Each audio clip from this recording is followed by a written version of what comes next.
Hello, everybody. We hope that you're all doing well. Welcome into Gamecock Central and welcome into GC Live. We are so glad that you are joining us here. Kendall Smith and Jack Veltri with you. Yes, happy holidays to all of you.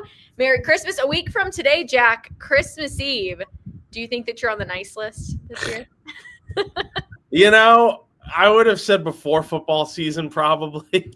I'm hoping I've done enough to. I've kind of tried to be nicer. I think as the football season's gone along. No, I'm kidding. I hope so. But are you going to be on the nice list? I think that's the big question. Fingers crossed, right? Like you That never is know. that is We'll right. see. We'll see if Santa puts me on the nice list this year. I did see him at our Light the Nights event here at Truist Field last week, and he said I was on the nice list. So I'm hoping that continues. But we hope that you're all having a great holiday season so far, and we're excited to be here with you today. We're talking all things South Carolina football. The transfer portal is about to open up, but that hasn't stopped athletes from making announcements about whether or not they're staying, going. We're going to talk Lenor Sellers. We'll talk a little bit of Kendall, Briles, some of the new additions to South Carolina staff. So certainly a lot to get to here today. Jack, this show is always presented by our good friend, Clint Hammond.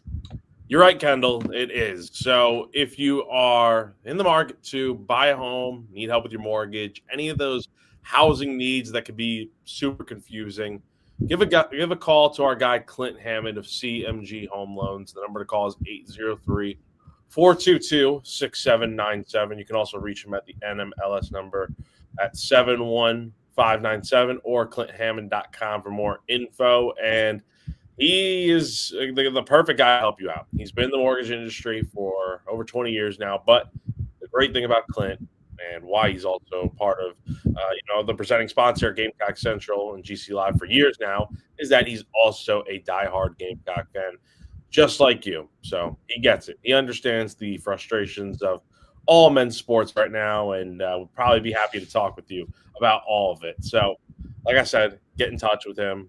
If you're watching live right now, you'll see the number and all his information above us here on screen. But one more time, if you're just listening, 803-422-6797, the number to call, NMLS number 71597. Go to clinthammond.com as well. So a lot has happened since Jack and I last talked. Kendall Briles was introduced as the offensive coordinator for South Carolina. I texted Wes Mitchell and I was like, who's your favorite Kendall after that press conference? Be honest. He said it's still me, but he said that Kendall Briles is a close second. A great opening press conference for him. All of the information on that over on GamecockCentral.com. We'll get into that a little bit later in the show. And then Jack, some new news-ish. Nothing is confirmed, but some news about Lenor Sellers that a deal is expected to be made for his return to South Carolina for the 2026 season. So we'll talk about that in just a bit. But let's start off with the transfer portal. Things are about to get crazy for South Carolina, not just in terms of guys leaving, but in terms of trying to be successful in the portal and get guys to come to South Carolina. So there's already been 5 guys that have announced they will hit the portal, plus 2 guys that will go to the NFL draft this upcoming spring. Who are they, Jack? Let's do a quick rundown. Yeah, so let me pull this up. But the 2 guys that will be going to the draft, this was announced a few days ago now. I think on the same day as the introductory press conference on Friday. I'm trying to remember in my head. It was definitely over the weekend. You got Jalen Kilgore and Brandon Cisse at cornerback, who will be heading to the NFL draft, declared the other day. So those guys will be leaving. And then you've got Jaron Willis, Xavion Hardy, Nick Sharp, and then, of course, Michael Smith, and as well as Trovon Baugh, who have all entered the transfer portal between the start of the season and now. So you've got guys that you don't have a mass exodus of guys entering the portal right now. You still have about, I think, a little over 2 weeks until the portal officially opens on January 2nd. So you probably will see a few more guys hit the portal. But I think the way you look at it right now, Kendall, is you're not surprised that you lost Kilgore and Cisse to the draft. Draft eligible juniors had good seasons. That was to be expected. I think with the portal guys that are leaving, Baugh might be the real one that you're like, okay, well, he started in 19 games over 3 seasons, was a starter at right guard pretty much all season this year. So that's a big loss. But then you look at the fact that oh, wait, the offensive line wasn't good this season. And honestly, Tro Ball wasn't exactly perfect either. So it's a little bit of give and take. Like, you got to replace a guy that's going to be, gave you a ton of snaps over the last few seasons.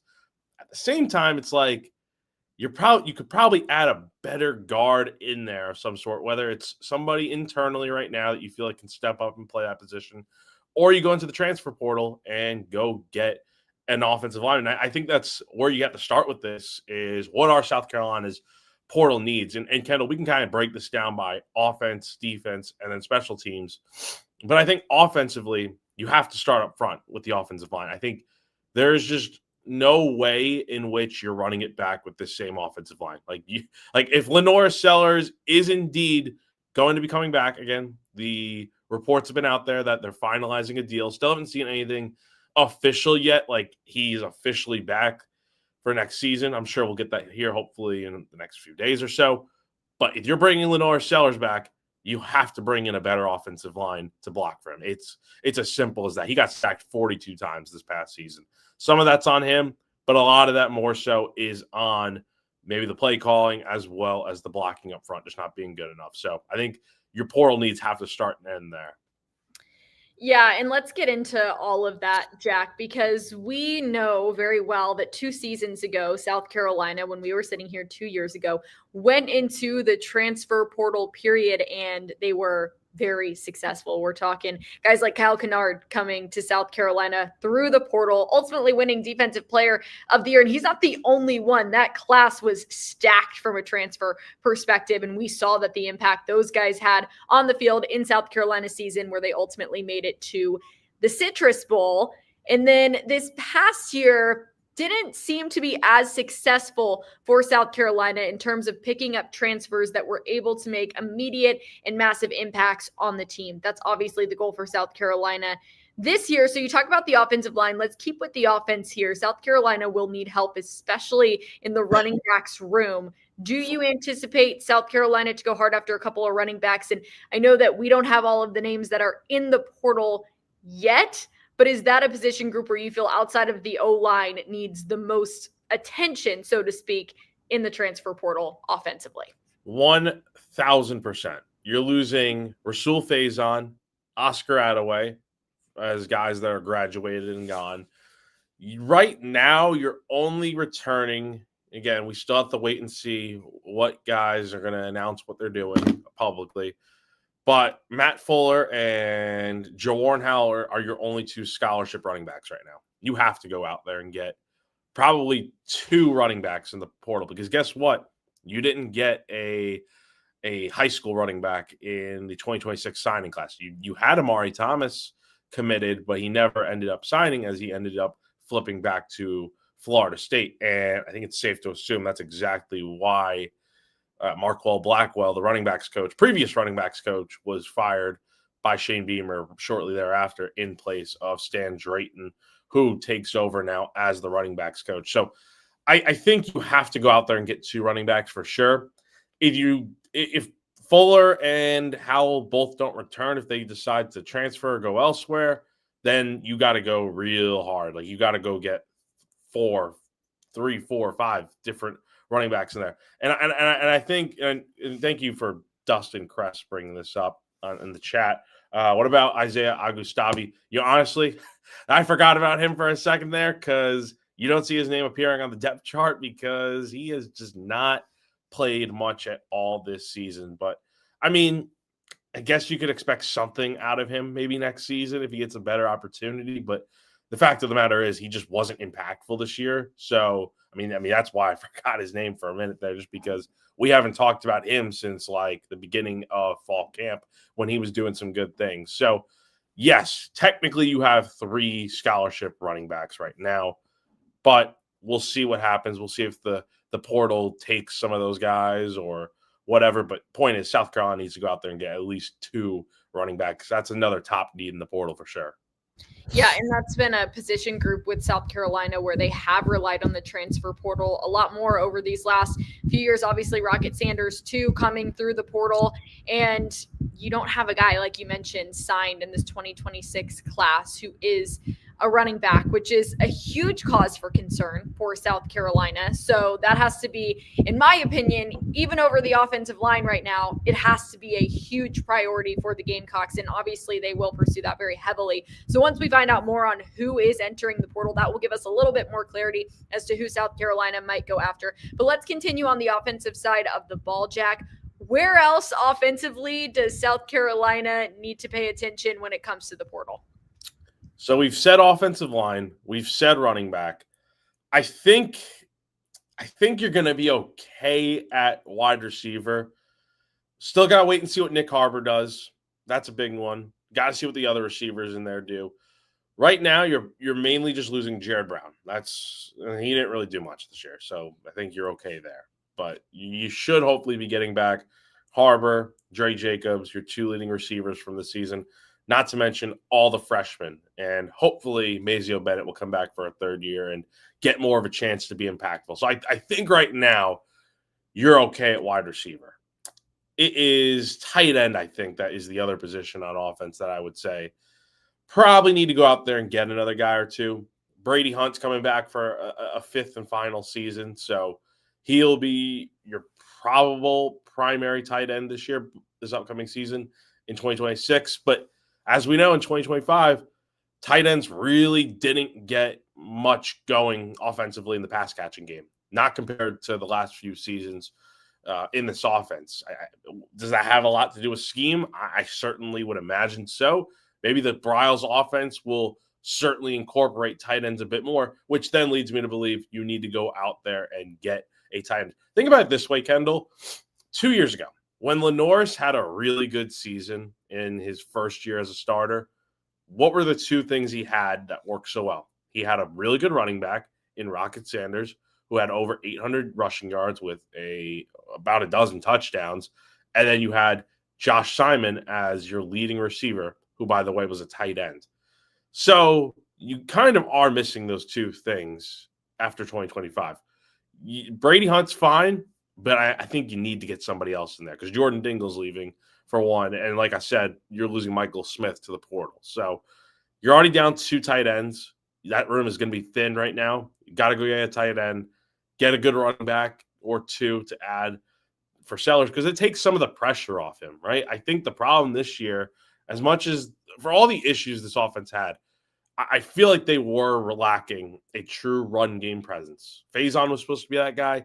Guess what? Didn't really work out that way. Wasn't the most impactful running back, and neither were the rest of those guys for the better part of this entire season. And tight end wise, like I said, didn't really get much out of those guys in the pass catching game. So I think you definitely need to go out there, get offensive linemen, get running backs, get tight end.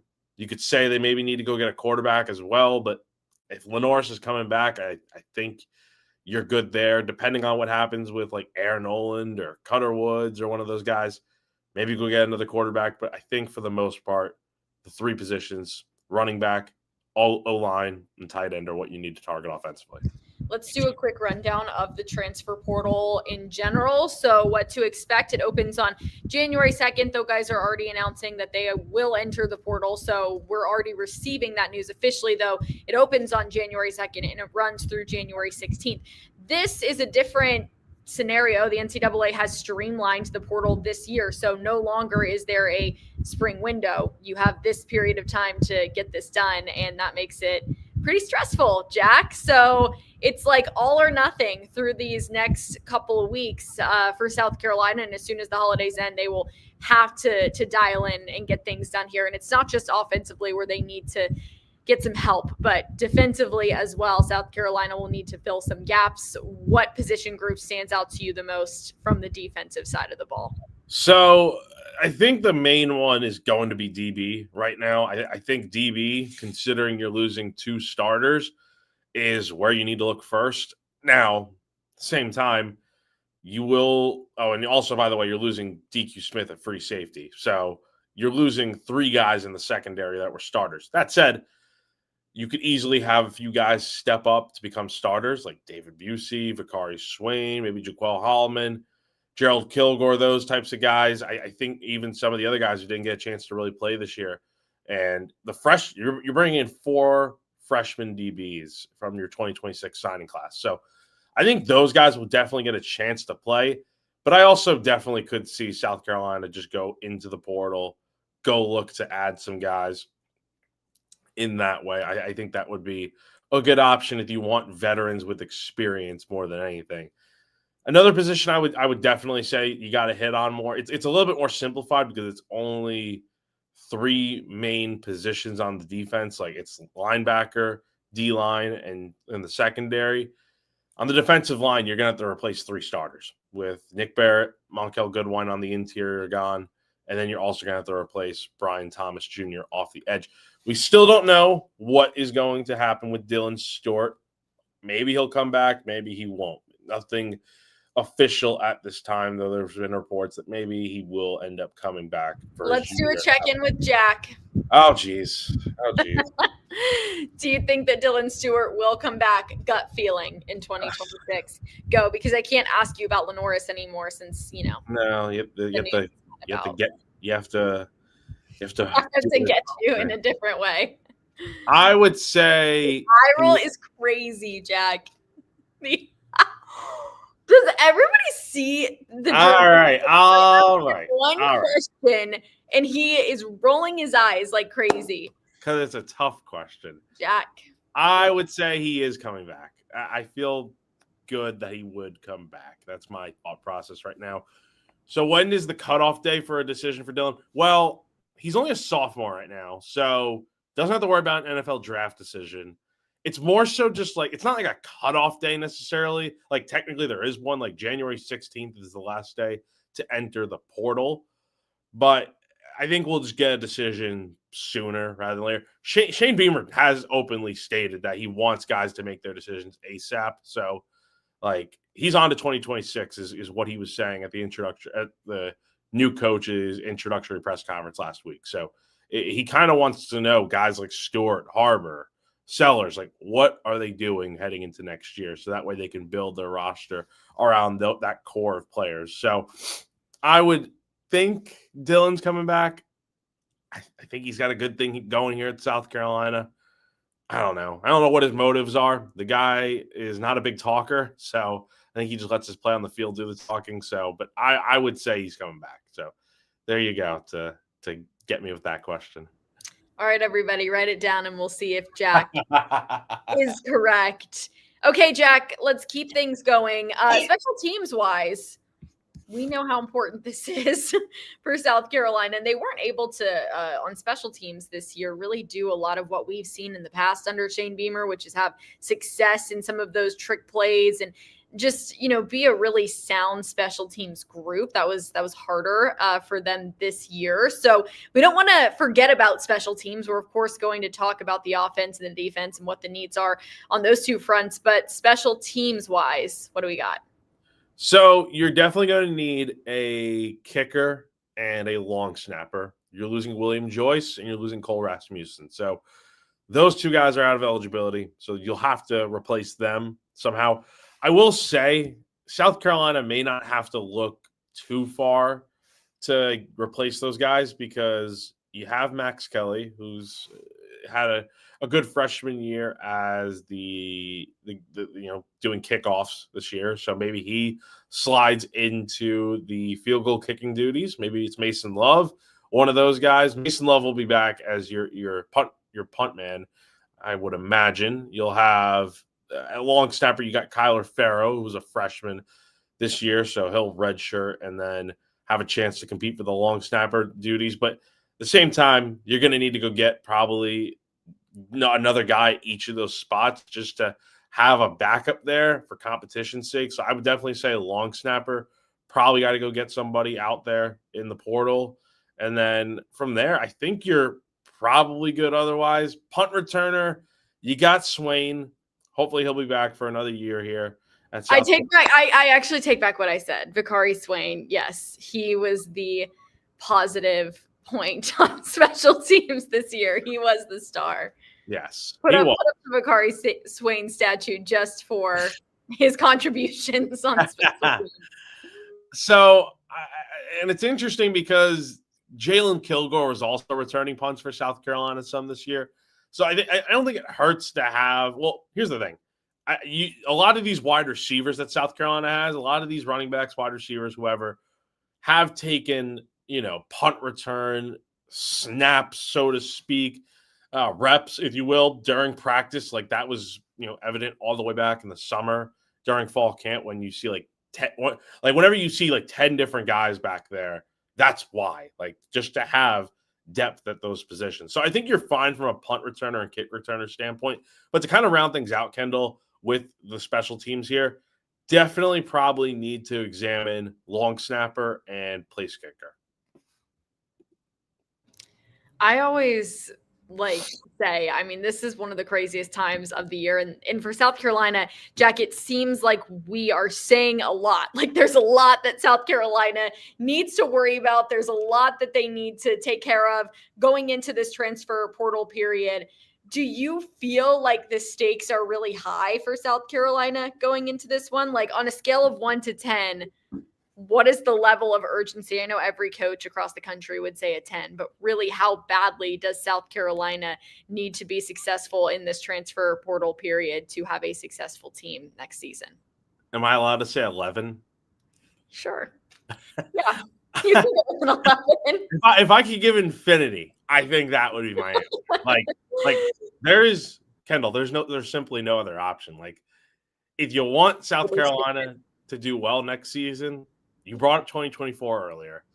They have to hit on their portal, guys. It's as simple as that. Now, does every guy need to be a home run type of player? No. You can have, as long as you're hitting on some of those guys, I think you're going to be fine. I think it really depends on the position that they hit on and do well with. So I think definitely need to make sure you're going all in the portal, doing whatever it takes to build this roster up the right way. But I will say, depending on who returns and who leaves, I think South Carolina, as we kind of laid out with the different positions, yes, they're going to be targeting every single position, obviously, for sure. You can never have too much depth. But there's definitely some positions more so than others that need filling. We laid it out there all earlier. So offensively, defensively, special teams, we know what they need. They just got to really go out there and get it. And I think it's more so you want good quality over quantity, in my opinion. But there are some positions where it's you just need a lot of bodies. In the trenches on the lines of scrimmage, you're going to need a lot. Where do you feel like they need to succeed the most? Offensively, defensively, special teams?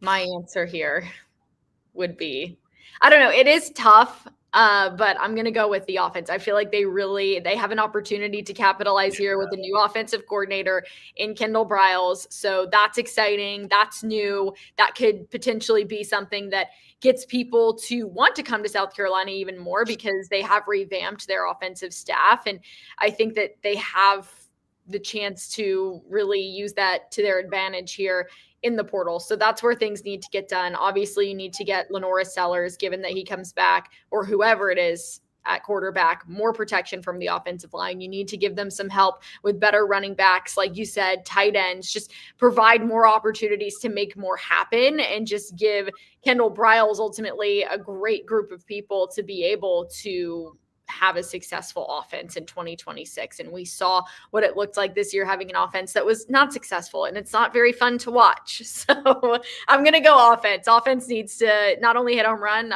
let's go grand slam here in baseball terms, because people don't like it when we talk baseball. You laid it all out there. I think you're exactly right. I trust Clayton White and this defensive staff to develop whoever it is on the defensive side of the ball.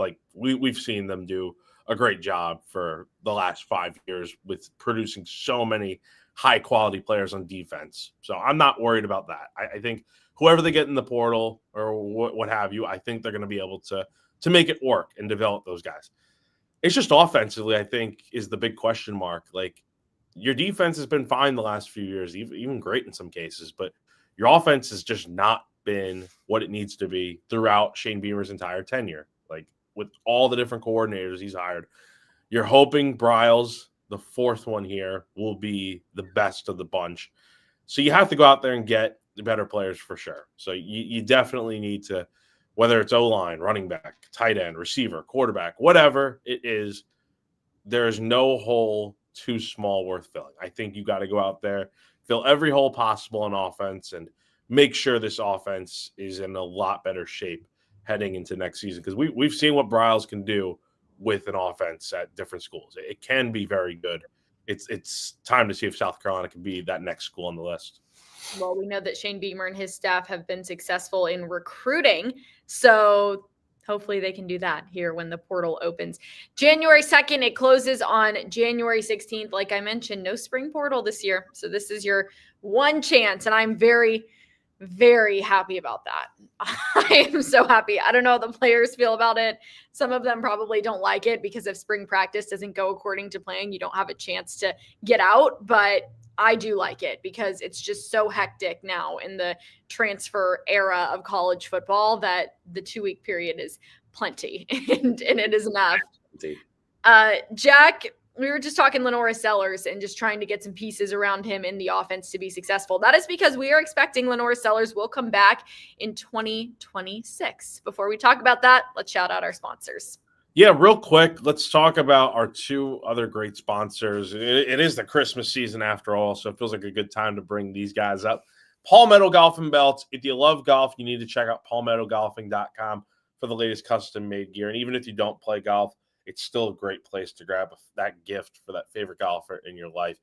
They got custom golf gloves, golf tees, golf towels, all available in garnet, the cross design, palmetto tree and moon design, and so much more.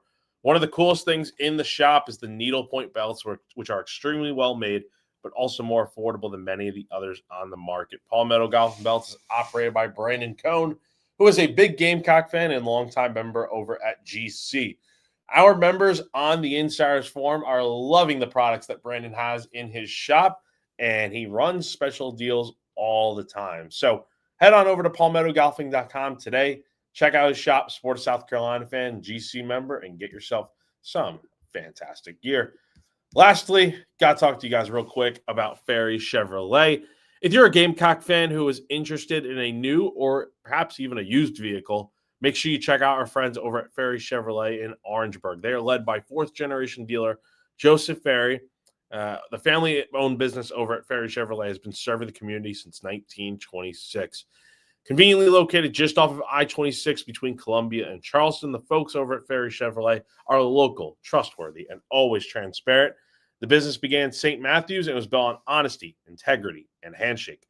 And they still operate with those same principles to this day. So head on over to ferrychevrolet.com today to check out their inventory and to get in touch. All right.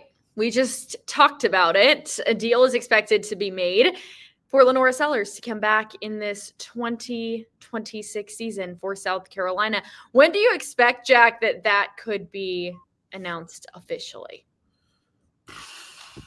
Your guess is as good as mine. You might as well shake a magic 8-ball at this point because I got it. This is a confusing time for all of us. And, even the best, it's still, it's crazy. It's hectic out there. So, I think it's just about, the reports out there been finalizing a deal. Okay. We don't know how long into the deal they are. We don't know what what they're trying to figure out in terms of the contract, money. I don't know. It's a process that is well above our pay grade, Kendall, but I would say hopefully sometime this week. I mean, typically USC, Garnet Trust, whoever it may be, has been pretty good about putting this stuff out there when it's officially done. So hopefully we'll see that here within the next few days. But it is good to know that Lenor Sellers is all but likely going to be back for the 2026 season. Well, before we get out of here, Jack, I do want to get your impressions on Kendall Briles. We haven't talked since he had his introductory press conference. People were able to ask him questions. He was able to be officially introduced to South Carolina, to Gamecock Nation. What did you think of Kendall? I thought he was pretty good. Yeah, with one L. I was impressed by, honestly, all three coaches I was impressed by. I think it was important to know. We spoke about Lenor a moment ago. An interesting thing that Kendall with one L did bring up was that the offense is going to be built around Lenor Sellers. Now, he said that before word got out that Lenor was officially finalizing a deal, or reportedly, I should say. So I did ask the question to him and Shane afterwards. Okay, it's great that you're going to build your offense around Lenor, but hypothetically speaking, what if he doesn't come back? And we don't have to worry about that now, but the answer kind of was like they'll be ready to combat anything that comes up. So it's good to know that he's going to, likely be back, and that South Carolina does have a plan to make the offense work around Lenor. So I would say that's the thing I'm most impressed by with Kendall Briles is just, knowing that you're going to have to play to your players' strengths. And that's something that I just don't feel like we saw with Lenor in this Mike Shula offense this year. And we got a question here from Big Red. Briles is apparently, like I just said, molding the offense around Lenor. If that's true, the question is, do we change things when Lenor eventually leaves? Absolutely. I think your scheme changes on a year-to-year basis depending on which quarterback you have in your system, because I think you start and end your offense with your quarterback. So you play to their strengths. Lenor is a dual-threat guy that uses his legs a lot. Then let's say 2027 comes around and, I don't know, Cutter Woods is the starter at quarterback. Well, he's much more of a pocket passer. So you build your offense to his strengths, meaning get some good running backs to run the football and have a passing first offense, in my opinion. So I don't know exactly what that would look like, but definitely just, based on the example I gave right there, you definitely do probably try to change things depending on which quarterback you have in there. Like if this were any other quarterback, like a pass first quarterback, then yeah, I think you build your offense to be more that air raid style to throw the football around the yard. But I think we're going to see a lot of RPO. We're going to see a lot of, Norris run plays. I think it'll work for sure. And to follow up that question, we'll just answer this one really quickly. What do you got, Jack? So the question is, for those listening, if South Carolina changes schemes for every quarterback, doesn't that make it more difficult for guys like the O-line? Yes. And I'm glad this was brought up because I forgot to mention one thing with Briles in this offense, whether it was today or last week. He runs a little bit more of a tempo offense. So you're going to really need guys that it's going to be different for this offensive line. I'll say that first and foremost. I think that's honestly why you need to just fully rebrand your offensive line to get guys that are athletic and are able to operate in a hurry-up offense. Not to say the guys that they have currently can't do that, but it's a change of pace for sure. Like having a great center is going to be huge because that is the captain of the offensive line, second in command to the quarterback. So communication is going to be huge. You're going to have to be able to, work on the fly. And I think that'll be a challenge that, Randy Clements, the offensive line coach, Briles, this offensive line in general, Shane Beamer, will all take on full speed. But that's a great point you bring up there, Big Red. All right, everybody. Well, I see we had a question about the men's basketball team. We could talk about that for just a minute real quick. Yeah, so my quick thoughts on it. Again, we'll start kind of getting into more men's basketball content on GC Live as SEC play starts in January. We're talking about football right now since it's the end of the year and we got the portal opening up and coaching hires being made. Basketball will be talked about, good or bad eventually. So don't worry about that. That said, basketball is doing pretty bad right now. 7-4 on the year. Lost to Clemson last night. I got back from Clemson this morning. Just my overall impressions. Look, this team just has not been able to shoot. You go 4 of 26 from three-point range, you're not going to win many games. You turn the ball over as much as this team does, you're not going to win a lot of games. And South Carolina had a chance to beat Clemson last night. It's not like Clemson played great. Missed a ton of free throws. Didn't shoot great in the second half. There were opportunities there. The problem was South Carolina fell behind relatively early after getting off to a good start. A 15-0 run kind of put them behind the 8-ball early on in the first half, and they played from behind the rest of the way. So, you're going into these final two games of non-con against SC State and Albany. You're going to be able to win those, I would think, no problem. You'll move to 9-4, but the big challenge here is what are you going to do in SEC play? You don't have any quad 1 or quad 2 wins right now, so you're gonna have a chance to remedy that in conference play. But man, it's not looking good right now, Kendall. I would say that, to say the least. Yeah, not fun at all, but we will we will 100% talk about that more as time goes on. And of course, we'll have a lot more transfer portal talk coming your way as well, which we are certainly looking forward to. Wes has a transfer portal tracker that is live over on GamecockCentral.com. So keep up with that because that is like up to date as soon as we find out information that comes out over there. So please check that out. Jack, congratulations to Haley Seinfeld and Josh Allen. They're having a baby. And congrats to the Bills. Big win over Drake May and the Patriots. Tough loss for Philip Rivers, though, and the Colts. I thought the Colts had it, honestly. Honestly, I can't believe they stayed in the game. I've just given up. I'm so mad. I was beating my dad in fantasy football. And, of course, we have the 2-week playoff thing, which is so ridiculous. Like, if it was just 1 week, I would have moved on to the championship. But he ended up, like, storming back, had a couple players with, like, 40-point games. It was crazy. So he won. So now he's playing my mom. This is crazy, by the way. This is, like, a whole family, like, fantasy league. But the playoffs are 4 teams. It was me, my mom, my dad, and my brother. We're the only ones that made it. Like aunts, uncles, nobody made it. So my dad and mom are in the championship, and I'm playing for 3rd place against my brother. 3rd place doesn't get anything. 3rd place is just like whatever for bragging rights. So I guess I've my brother. But I'm like done now. I'm done with the NFL because my fantasy team flopped at the end of the season. So that's very upsetting. I am watching it 20. I'm so glad you brought this up, Adam. This is my favorite Christmas movie ever of all time. I know all the words, and I probably watch A Christmas Story probably every single run through that it goes on TBS or TNT or You have to. It's always so on you. The better question is, who's watching the recent Christmas Story movie that came out, the sequel? Like, no, nobody's watching. I watched it. I thought it was all right. I didn't like it. Elf is also very good. Elf is a great movie. 3rd place should be getting a gift of the winner's choice. Oh, you quick hitting it. I will.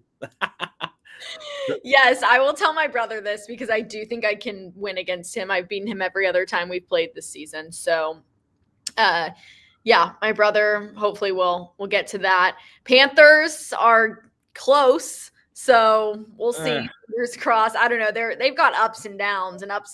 So I never really know what to think of them. Yeah. Is this a Christmas movie though? That's the real question. I was having this discussion on radio this morning, actually. Yes, Die Hard is full on a Christmas movie. So I watched the Jonas Brothers Christmas movie the other day. That was great. Yeah, I thought that was pretty good. So. It was a good one. Jack, what's the number one thing on your Christmas list? Oh gosh.